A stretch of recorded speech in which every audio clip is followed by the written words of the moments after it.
Joseph Kabila rompt le silence et pour son premier grand oral, le président congolais était face au Parlement ce mardi.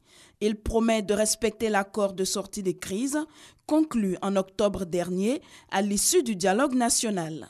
Comme toute œuvre humaine, cet accord politique est perfectible.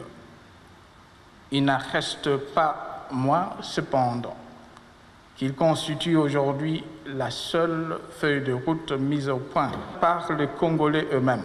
Cette feuille de route connaît déjà un début d'exécution avec la démission du Premier ministre qui doit être remplacée par une personnalité issue de l'opposition conformément à l'accord.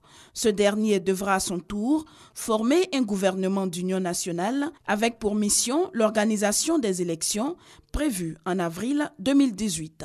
Toutefois, le président congolais met en garde la branche de l'opposition qui rejette cet accord.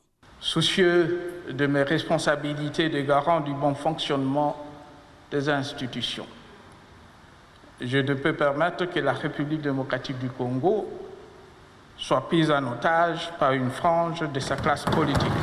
Dans son viseur, la coalition réunie au sein du rassemblement dirigé par Étienne Tshisekedi.